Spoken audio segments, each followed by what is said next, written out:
دوستو آج کی اردو ڈکشنری میں بات ہوگی لفظ ناگہانی اور الہام پر۔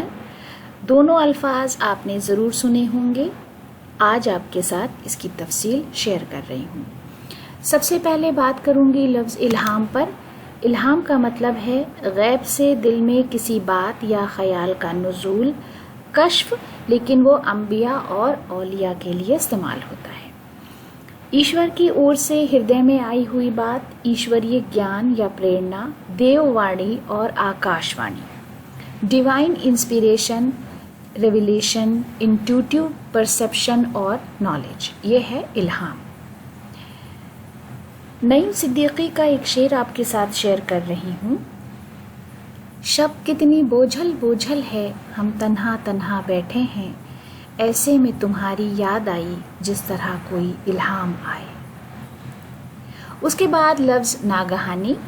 ناگہانی کا مطلب ہے اچانک پیش آنے والا، دفعتاً واقع ہونے والا، یکا یک رونما ہونے والا، اچانک آنے والی مصیبت، یکا یک رونما ہونے والا سانحہ، بلا نیز مرگے مفاجات، یعنی کوئی بری بات، کوئی مصیبت جو اچانک آ جائے۔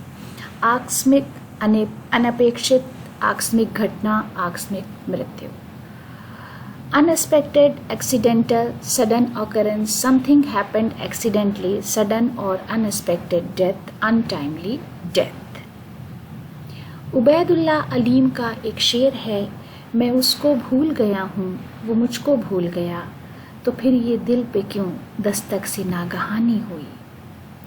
دوستو آج کے لیے ہماری یہی چھوٹی سی پیشکش تھی۔ اگلی ویڈیو کے لیے چینل کے ساتھ جڑے رہیے۔ ویڈیو دیکھنے کے لیے بہت بہت شکریہ۔